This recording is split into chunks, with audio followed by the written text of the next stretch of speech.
Bigfoot, Dogman, Jersey Devil, and others. Are they real? Figments of our imagination? Or the most cleverly disregarded reality of all time? Come into the cabin. Let's sit down and find out together. Hey guys, welcome back to the cabin. I'm Robbie. I'm Norman. Hot and steamy Johnny. Old Johnny Bravo's back. So, how you been, Johnny? Ain't seen you in a couple of episodes. I had an old man tell me that I looked like I was busier than a one-armed man hanging paper. Whatever the hell that meant. That sounds pretty busy. Well, it's good to have you back. We've missed you. Yep. We're missing old Steve tonight, though, too. He had eye surgery, or he's got another eye surgery he's got coming up that he's got to get ready for. Yeah, this week he's got kidney stones. Yeah, he had that, too. So he should be back next week, though. Yeah. So. It's like every week the boomers have to play the lottery and roll dice to see which ailment's going to be attacking. I got my dice. Yeah, I got my dice. I'm that's the ready. problem when you start getting older like we are. Things start affecting you. You can't, like, why is this happening? But anyway, Norm, doing all right? I'm doing good. Yeah, you've been kind of on the Band-Aid bus and under the weather the past couple of shows, too. So it's, I'll just be glad when this weather settles down. It's just been playing havoc with my migraines. yeah. Anyway, Johnny? What you got for us tonight? Well, I thought we'd take a little peekaboo at the big thicket over there in East Texas.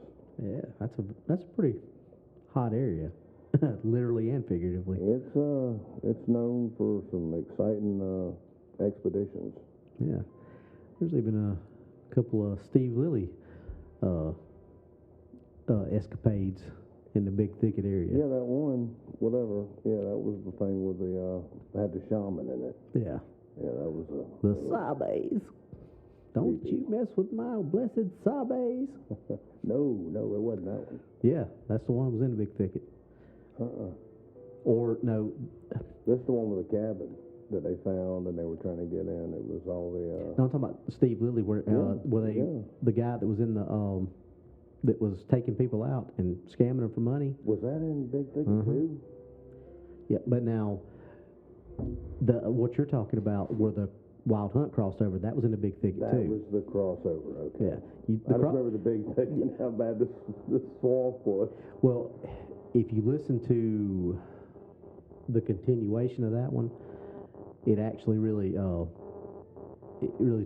goes into the where they were at in the big thicket. Yeah.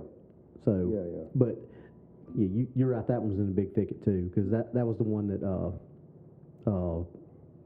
Margolin saved Valkyrie from the snake. Yeah, that's what it was. Yeah, caught old cold jaw. Yep. Fixing to hit her in the head. The moral of the story is my sister lives right outside of there, right outside of Tyler, Texas. Mm-hmm. And they're a bunch of city type people. So she'll never get out and see anything. But I've been listening for years, people going out and doing expeditions in the big thicket and having massive things thrown at them. Very aggressive behavior. And you know Kumbo, or you know of Kumbo. Yeah. He was involved with that somehow. I don't know if he was on the expedition. They were charging expedition fees and taking people out, and they had action every time they went out. I can't remember the other guy's name. Maybe it was Bear and Kumbo. That sounds Bear's familiar. the guy from Texas. Kumbo's more of a LBO kind of guy. Yeah. But, Well, speaking of LBL, there's if Small Town Monsters did a little expose documentary, whatever, docudrama, whatever you want to call it, and it was, I think, don't quote me on this, but I think the title was the Dogman Triangle of Texas, and where the top part of the triangle was Dallas Fort Worth area and the Big Thicket area, and there's a lot of Dogman activity in that area too. They kind of touched a little bit on the Bigfoot side of it, but apparently that's becoming a hotbed of Dogman activity. Yeah, well, why not? Yeah. You can have one big hairy cryptid, why not have another? Just throw them all in there. But I mean, it's got a big swamp area. I mean, it's beautiful. Yeah. It's a place I would feel at home. Well, you just know swamp monster anyway, Johnny. Yeah, I mean, the nearest town, I guess, to the heart of the park is Quincy, Texas. Hope I'm saying that right. It looks like a damn French word. But I guess it's been, a national park since '74. Look at that, Norm. It's another national park to add to the. A wonderful thing, Yeah. isn't it? I'm curious how many, 3.35 million acres. Yeah. Well, you remember the number that I said for total, just national, not even counting state parks. 87 million acres set aside in the United States for National Park Services. How much can you hide in 87 million acres? I can't comprehend that Yeah, number. that's so. I know what you can conceal on 6 acres. You could probably hide an entire city in the 87 million acres. Well, funny you should say that, because there's pictures floating around. It looks like there are some cities hidden in some of these places. Yeah. But that. What do they call it? The domes, Johnny, deep underground. The domes, yeah. Is Kind it- of an Ozark type thing. Oh yeah, is that just in New York, Tyler? Yeah, just in New York, 193,700 acres of national. Yeah, that's just in New York. Like upstate New Yeah. York, you get up around Adirondacks and Oh, I'm sorry. 193,700 acres is New York. is That's how big New York is compared to what we just said. Yeah, just the city, not Yeah. not the state, just the city. Yeah. So, which is one of the biggest cities in the country comparatively. There's 87 million acres of national forest. I mean that's like you said, John. That's hard to wrap your head around. it's a big And start looking at all these, like we're talking about the big Thicket area, because that's the one we're focusing on tonight. But look at the Mark Twain. Look at where's some other, where the Mogollon Monster is, Mogollon Rim. That's all national forest. There's all these sightings. Teddy. Yeah. Which lends credence to what DA said about the Bowman theory of Bowman actually being Teddy. Mm-hmm. I mean, Makes perfect sense. yeah, the more you dig into it, the more. But that man saw a lot of stuff that he talked about that people believed. I think that if he had come forward after he was elected president, I think people would have believed him. Mm-hmm. Especially back in those days, because it's not like it is now where I go to you and say, "Hey, Norm, I saw a Bigfoot when I was a kid," and 9 out of 10 people look at you and say, "You need a straitjacket, or you need to go pee in a cup." Yeah. Back then they didn't do that. Just like the which one was it? The Bigfoot War of 1812, I think. Which one did they go into the swamp and? In North Florida? Yeah. But I It can't. was musket time, I can tell you that. Yeah, it was musket time. But the fact that these 2 guys came out, said they saw these huge footprints. They didn't get put on blast. They didn't get laughed at. People were like, "Really?" And you get hunters coming from Georgia and Louisiana and Tennessee and all these come down here to hunt this because they believed it. Mhm. Because there was, when somebody said something back then, they weren't saying it just to get their 15 minutes of fame like they are now, or just like getting a still picture of Bigfoot right now. There's so much CGI and AI and things like that. You can't trust a picture right now. No. You can't tell if Trump or Biden are playing video games Yeah, in a Discord chat. exactly. So these sightings that are coming out of all these national forests and these national parks and even these state parks, because like I said, we ain't even hit the number on the state parks yet. Just 87 million in the national parks. That's a lot of area. Why would Teddy Roosevelt set that much land aside? We know that as farsighted and forward-thinking as he was, he didn't set that aside to say, okay, there's going to be an energy crisis in, the 2000s. There's going to be, he wasn't thinking that way. I think it has to do, and this is from some research I did for DA on a thing called the Roosevelt Mandate. Okay, this is for something for one of his books later down the line. Teddy Roosevelt, when he created the Rough Riders, had Native Americans in his unit, cowboys, hunters, trackers, frontiersmen, the whole 9 yards. He was a big game hunter, a naturalist. He was going to become a biologist or a naturalist by going to school, but he went and took law. But he always surrounded himself by people that were into nature, into frontiersmen. He surrounded himself with people of the woods, basically. That includes Native Americans. He hunted over in Africa. So he met the shamans, the witch doctors. So it's very possible, both growing up as a child, as a young man, as a young adult, as a middle-aged man, and into his later years of life, and then into his presidency, that he was exposed to the other world. Yeah, I mean, it's like we've said before. Once you see something like that, it's a paradigm shift, and you can't unsee stuff like that. And he continued to be exposed to the other world because he wanted to learn. He wanted to see things, and he did it. He went out there. This is what I believe, and he also seen the good, the bad, and the ugly, and he decided to create the park to protect. Because he knew, like the buffalo, okay, that if they weren't protected, they would be hunted to extinction. I 100% agree, and that's you have to ask that question rhetorically, almost, because he didn't just do it just to preserve 87 million acres.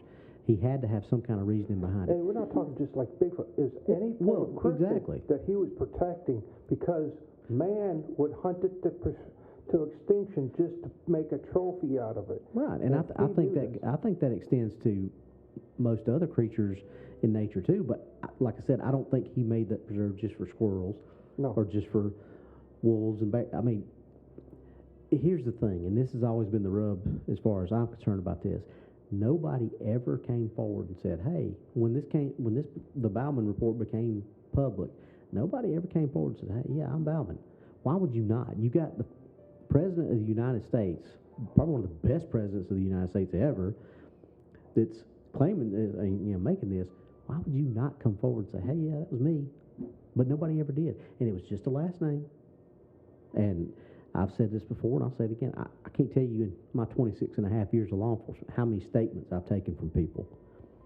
I ain't never got a statement that detailed by taking it from somebody. She said, "Okay, tell me what happened." "Well, I went over there and he smacked me." Yeah. That's really what you want. That's your statement you want to go to the judge. Yep. And we convict people on stuff like that. But yet, somebody like me, or somebody like Johnny, or somebody like you, Norm, who, Johnny, I'm going to put you in the outstanding citizen category for just a minute. I know. Don't you besmirch my character. I know. Just go along with the scenario for just a minute. You got to kind of say stuff like that, Norm, or he'll we get could always use Tyler since Tyler don't answer. Yeah. But people like us who are credible and who are not crazy, not certifiable, not, I would consider myself an educated person. Norm, you're an educated person. Johnny is an educated person. Johnny has forgot more about ballistics than I'll ever know. True. So why do people look at people like us and discredit what we say, but yet the greater North American meth head who says, "Yeah, Billy Joe Bob smacked me on the face," and that's good enough to go put Billy Joe Bob in jail? I mean, it floors me to think that we take that light of an attitude about stuff like that. You got lawyers, judges, police officers, EMTs, blue-collar workers who come forward. The ones that do come forward get ridiculed, and how many more don't come forward just because they see the way the rest of us get treated? I mean, I think sightings and people talking about them are on the rise because of people like us doing it. And I'm not saying that we're a huge part of the cryptid community, but we're a small part of it. We're starting to get our foothold in it. Oh, yeah. And I hope that we're making it safer for people like us to come forward and say, hey, I was driving down the road in Florida and I saw what I think's a dog man. Or, hey, I was in my great-grandparents' house watching TV as a kid and I saw Bigfoot looking in at me. Hey, I've had several paranormal experiences. And people not think, oh, they're a bunch of idiots, they're crazy. I hope we're fostering some of that safe, I hate to use the word safe space because I hate that, but saying it for what it actually is, a place where people can come and Safer talk about community? it. There you go. That works. Without having to hug a kitten. Yeah.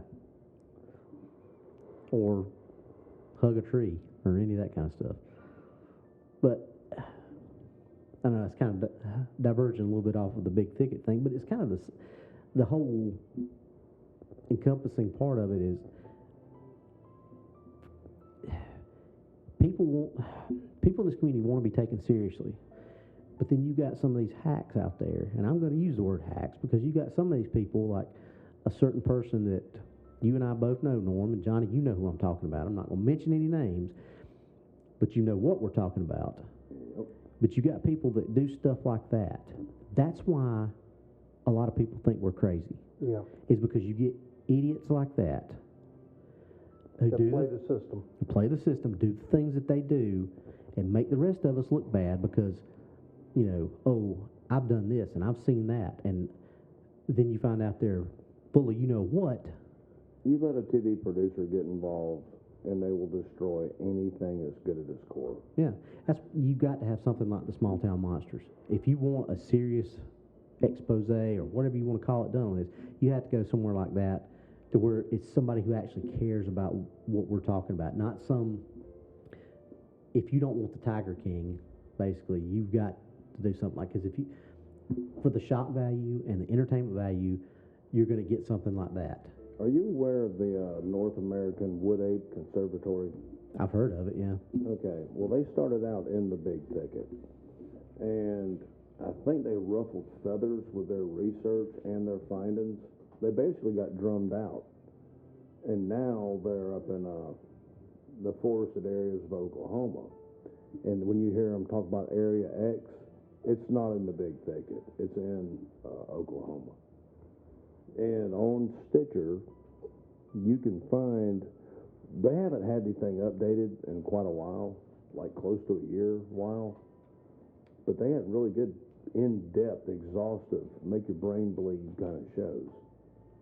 And they would do like 3-week expeditions and stuff. Very good stuff.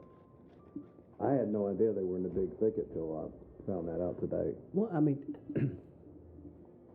when you think about some of the documentaries that we see now, or if you go on Tubi and you watch some of those movies that they got, or some of those things that they claim are documentaries, a lot of them are just straight up making fun of the culture and the community and things like that. Yeah. But then you watch something like Small Town Monsters, which you would really enjoy that one. And I watched about the Dogman and the Texas Dogman Triangle, or the whatever it was called. It was really interesting. And Seth Breedlove, who's I don't know if he is completely in charge of it, but he's on just about everything, or got his hands just about everything they do.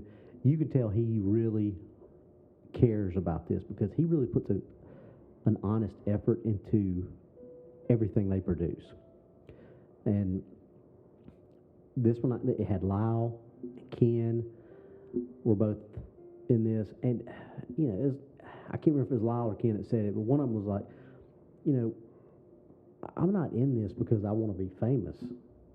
If I want to be famous, I could go do anything else. But I'm in this because I want to learn. I want to find these things. I want to study them. And I want to say it was Ken that said that, because Ken's the one that's the bigger into the cryptozoology. Is that right, Norm? Ken Gerhardt? Not up to And Lyle's more into the cheaper copper types to everything. Well, yeah, he's like, Ken would be more like the actual scientist, and Lyle would be more like the boots on the ground tracker that wants to get out and encounter. Because Ken was the one that said, I don't know that I would want to go out and find a dogman or even look for him because I'm more into a cryptid, and I just, in my opinion, I don't know that these things could exist.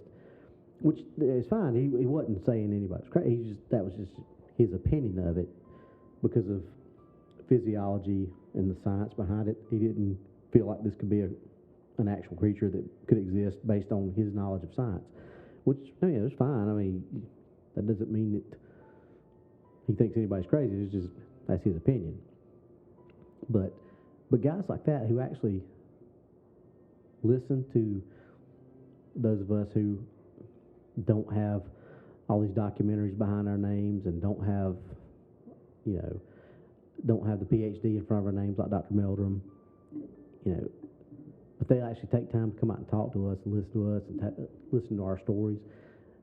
I kind of want us to be like that smaller version of that,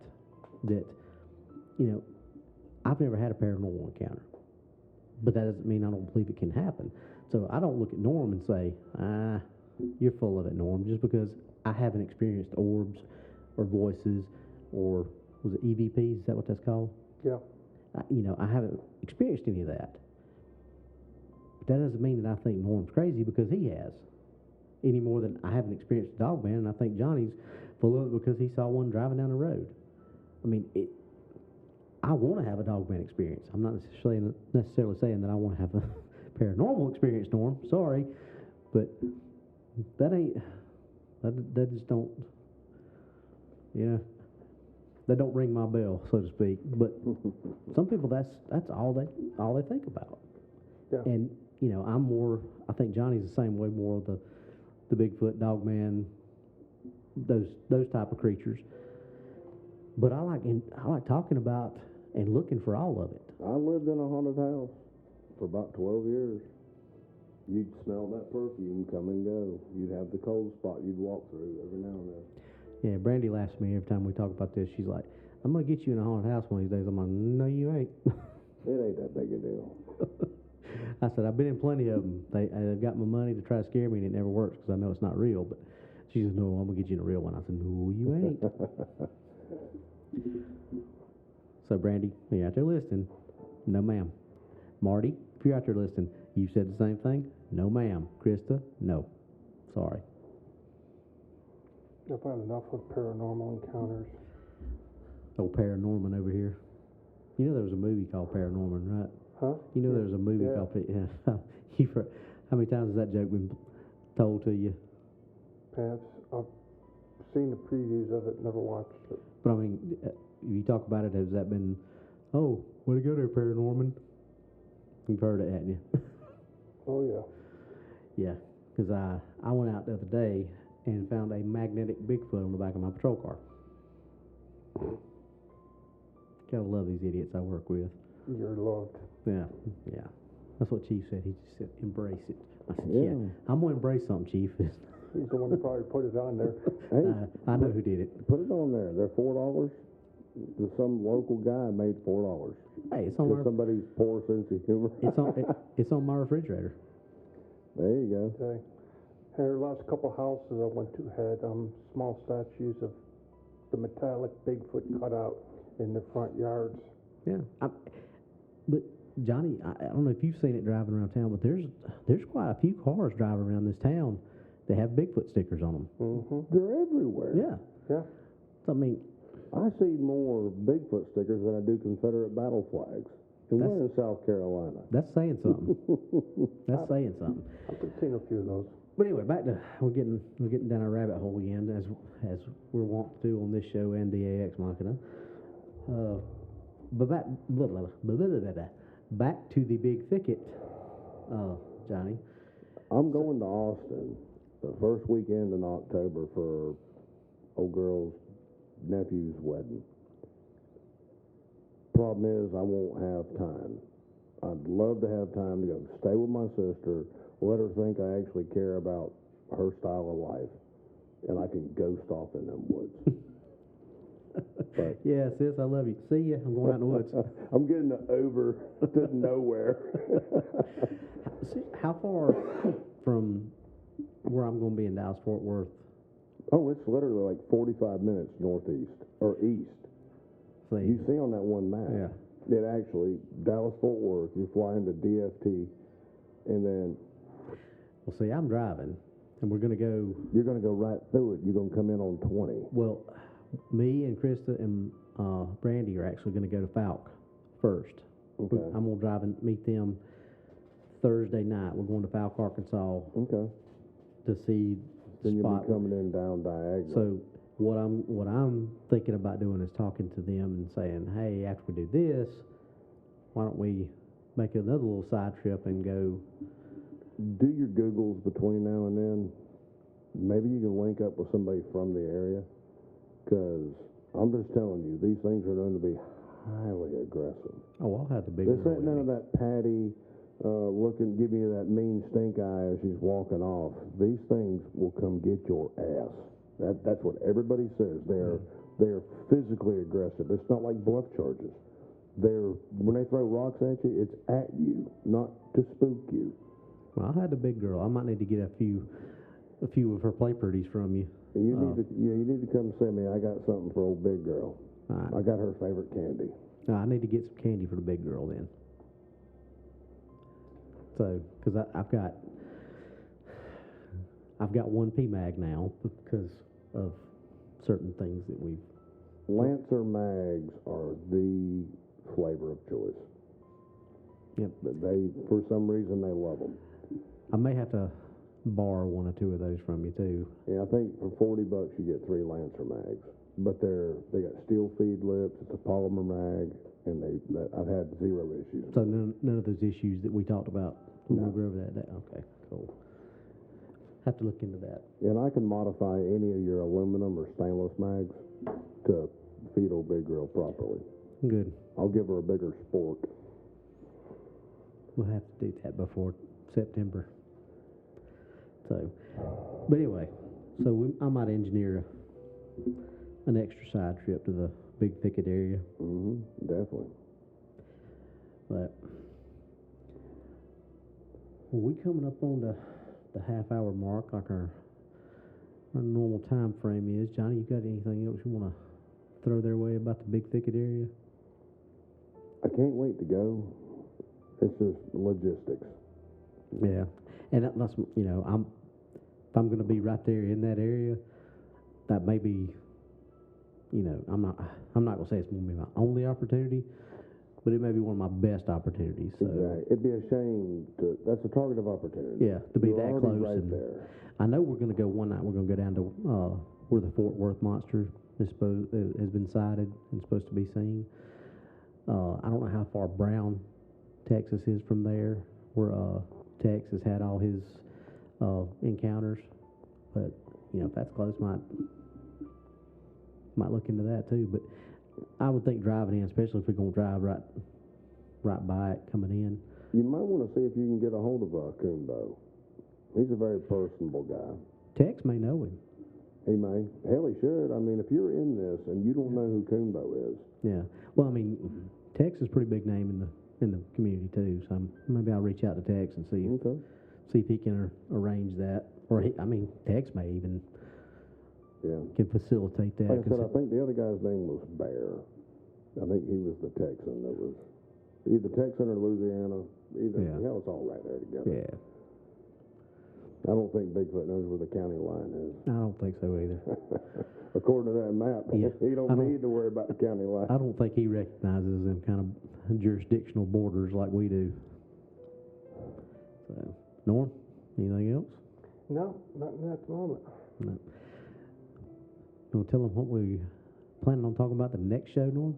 Because I know this one's kind of. Let's leave it as a surprise. You want to surprise them? You want to leave it hanging?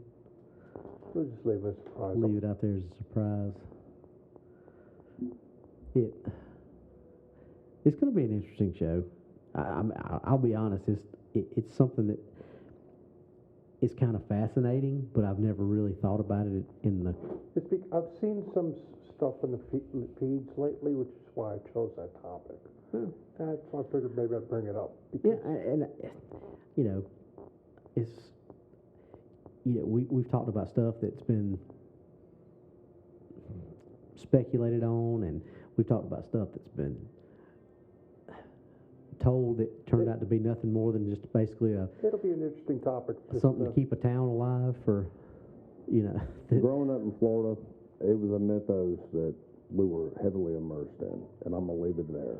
So we can talk about it from pretty much different subject matter, from mythology to possible lost cities to maybe aliens.